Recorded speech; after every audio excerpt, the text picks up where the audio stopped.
दर्शकों, अभी तक आप यही जानते होंगे कबीर साहब 600 वर्ष पहले ही थे, इसके पहले कबीर साहब नहीं थे।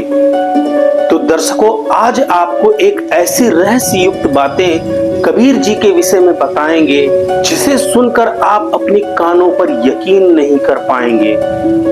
तो चलिए जानते हैं उस बात को जो करोड़ों साल पुराना है। तो दर्शकों, कबीर साहब केवल 600 वर्ष पहले ही नहीं हुए, बल्कि वो तो करोड़ों साल पहले से ही थे। तो यह सुनकर आप हो गए ना हैरान, पर हैरान मत होइए, इसका प्रमाण कबीर सागर से दिया जाएगा। तो दिल थाम के बैठिए, जिसको जगत गुरु तत्वदर्शी संत रामपाल जी महाराज जी ने कबीर सागर सरलार्थ किया है। दर्शकों, हम जिस पृथ्वी पर रह रहे हैं, ऐसे ऐसे करोड़ों पृथ्वियां अलग अलग ब्रह्मांडों में घूम रही हैं। ऐसे ही एक ब्रह्मांड के बारे में आपको बताते हैं, जिसे संत रामपाल जी महाराज जी ने कबीर सागर सरलार्थ में अपने कर कमलों से लिखा हुआ है। वीडियो बहुत ही इंटरेस्टिंग होने वाली है, तो वीडियो को अंत तक जरूर देखें। अम्बु सागर पृष्ठ 40 पर संत रामपाल जी महाराज जी लिखते हैं, इसमें अध्या दुर्गा देवी से परमेश्वर कबीर जी की वार्ता है। परमेश्वर वेश बदलकर सदगुरु संदेश वाहक के रूप में गए। देवी दुर्गा ने पूछा, हे सठहार, आप कौन देश से आए हो? तुमको किसने भेजा है? परमेश्वर कबीर जी ने सठहार के रूप में उत्तर दिया कि मैं सतलोक से आया हूँ, सतपुरुष ने भेजा है। तुमने यानी निरंजन और देवी ने परमेश्वर के अंश को बहुत सताया है, उनको पाप करने के लिए बाध्य किया है, उनमें अज्ञान फैलाया है। किसी देवी पर भैंसा कटाया जाता है, उसको धर्म कर्म बता करके मूर्ख बनाया जाता है। कहीं पर बकरा कटाया है, उसको धर्म बता करके पाप करवाया है। तुम परमेश्वर के चोर हो। देवी दुर्गा ने कहा कि तुम कैसे कुटिल वचन बोल रहे हो? मैं तुम्हारे परमात्मा से नहीं डरती। मेरी शक्तियां तीनों लोक में कार्य करती हैं। तीनों लोक के प्राणी मेरे पांव के नीचे हैं, यानी मेरे अधीन हैं। अरे दुष्ट सठहार, तू कहां से चला आया? तेरे को परमेश्वर ने किस लिए भेजा? मेरे वश ब्रह्मा विष्णु शिव सहित सर्व देवता सनक सनंदन संत कुमार हैं, सनातन सब हैं। मेरी 64 लाख कामिनी यानी सुंदर युवती हैं। मेरी 72 करोड़ उर्वशियां हैं जो मेरे इशारे पर काम करती हैं। मैंने सबको मोहित करके फंसा रखा है। मेरे ऊपर कोई स्वामी नहीं, मैं स्वतंत्र काम करती हूँ। हमने तप करके यह 21 ब्रह्मांड प्राप्त किए हैं। मेरे हाथों में खप्पर हैं, मेरी 8 भुजाएं हैं। मुझे तुम्हारा कोई भय नहीं। परमेश्वर कबीर जी ने कहा कि मैं तो सतलोक से आया हूँ। तुम जो अपनी ताकत दिखा रही हो, यह केवल एक मिथ्या है। तूने अपने बड़े भ्राता से अवैध तरीके से विवाह कर लिया।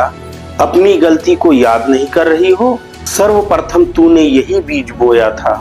अब उस पर स्त्री गमन करने वाला निरंजन के साथ जुल्म पर जुल्म कर रही हो।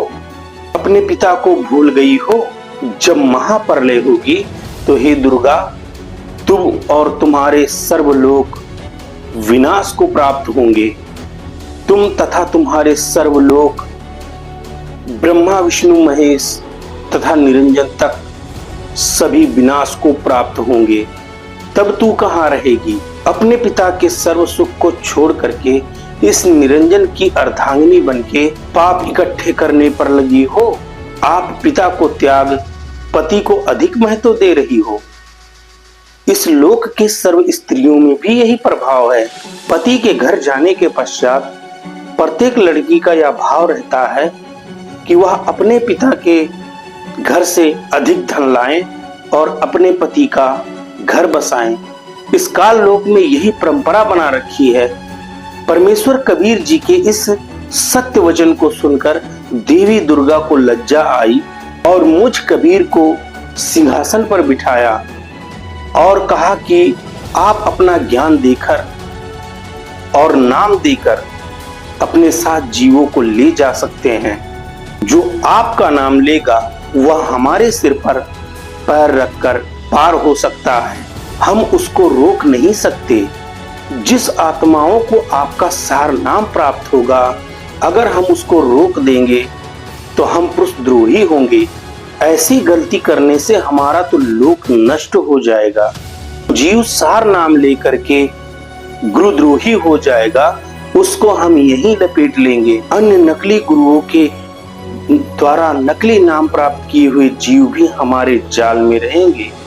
वो हमारा खप्पर भरेंगे, यानी काल निरंजन के भोजन बनेंगे। परमेश्वर कबीर जी ने बताया कि हे धर्मदास, विश्व युग में मनुष्य की आयु लगभग 1000 युग की होती है। एक युग 20 लाख वर्ष अवधि का था। मनुष्यों की ऊंचाई 68 हाथ यानी सैकड़ों फुट लंबी थी।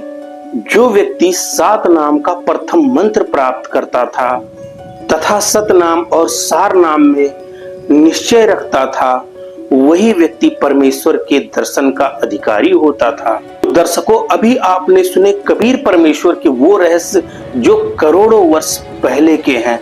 दर्शकों, इसका अगला भाग देखने के लिए चैनल को सब्सक्राइब करें और अधिक से अधिक लाइक करें और शेयर करें, ताकि हम आपके लिए इसका अगला भाग जल्द से जल्द ला सकें। तो दर्शकों, इस वीडियो में आज इतना ही। मिलेंगे अगले टॉपिक के साथ। तब तक के लिए योगेंद्र दास को दीजिए इजाजत। नमस्कार।